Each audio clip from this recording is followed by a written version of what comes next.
Hello! Alors petite vidéo du jardin public. Pour celles qui ont vu la première, là je crois que je suis à la quatrième, je m'engageais à essayer d'en faire très régulièrement, à la fois pour m'habituer moi, mais aussi pour montrer à mes clientes qu'on peut le faire, même si a priori on n'est pas hyper à l'aise avec ça. Donc vous avez vu, je tiens le coup, je suis très fière de moi. Donc voilà déjà la première chose. Et en fait je trouve mes sujets avant d'arriver au jardin public, je marche déjà un petit moment et du coup les sujets me viennent à ce moment-là, donc c'est jamais vraiment préparé. Et aujourd'hui en fait je voulais vous parler d'expertise, mais le mot expertise j'ai remarqué qu'il fait peur. Donc plus basiquement on va parler en fait de vos compétences ou voilà. Et pour parler de ça j'ai envie de vous raconter une histoire, enfin c'est une partie de mon histoire de salarié qui m'a fait prendre conscience finalement qu'on a toutes une expertise ou en tout cas une compétence qui peut être mise à profit pour soi-même. Alors dans mon ancienne vie, avant de faire de la communication et des technos numériques, j'étais secrétaire. J'étais secrétaire dans un grand groupe, mais j'avais fait peut-être, je sais pas trop, une dizaine d'années de secrétariat dans plein d'entreprises. J'avais fait beaucoup d'intérim, donc ce qui fait qu'en fait j'avais touché à pas mal des aspects du secrétariat avant d'intégrer cette grosse boîte, enfin cet organisme de recherche qui est absolument passionnant, entre parenthèses. Et donc voilà, j'étais secrétaire. Et puis quand je voulais faire des choses, j'ai eu à un moment des chefs absolument formidables, dont une où je lui disais tout le temps, mais moi je suis secrétaire quoi, enfin voilà, y a pas, enfin ça casse pas trois pattes à un canard quoi.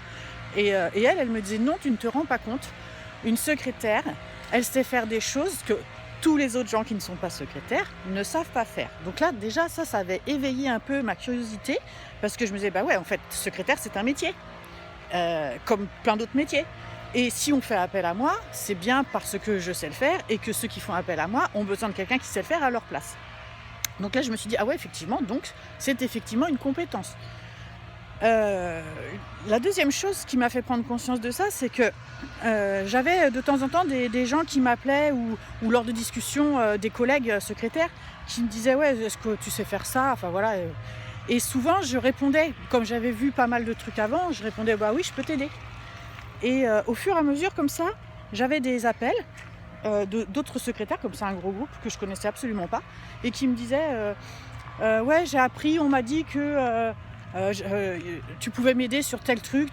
Et là, je me disais, mais en fait, bah oui, mais c'est quand même assez étrange. Moi qui me prends juste pour une secrétaire qui fait son boulot au quotidien, normalement, plutôt consciencieusement d'ailleurs, mais je veux dire, voilà, je me disais, c'est mon quotidien, donc je me disais pas du tout que j'avais une expertise ou c'était juste mon travail, et je me rendais pas compte.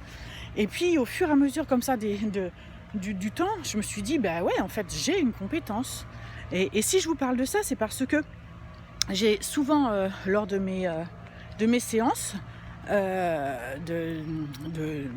séance découverte gratuite, j'ai très souvent des personnes qui me disent ouais mais moi bon bah j'ai fait ça, mais bon voilà, tout le monde sait le faire, ou je suis pas experte, je sais le faire, je sais bien le faire, mais je suis pas experte. Mais en fait, par rapport à qui? Par rapport à quoi vous n'êtes pas experte? Si à partir du moment où ce que vous savez faire, vous savez le faire bien, ça veut dire que vous pouvez aider quelqu'un qui ne sait pas le faire.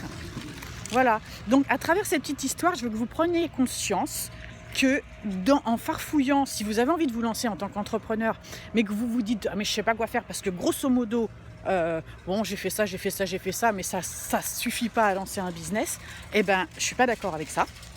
Donc creusez, regardez ce que vous avez fait, avec qui vous l'avez fait, ce que vous avez aimé faire, etc. Et vous allez voir, alors voilà, vous mettez devant une feuille, hein, mais vous allez voir poindre en vous disant ah ça, c'est vrai que ça je l'ai fait et je me débrouillais plutôt pas mal. Et ben voilà, c'était le début, je me débrouillais plutôt pas mal. Parce qu'il y a beaucoup de chances pour qu'en fait, vous vous débrouillez vachement bien. Donc voilà, sur cette petite histoire, je vous laisse et je vous souhaite une très belle journée.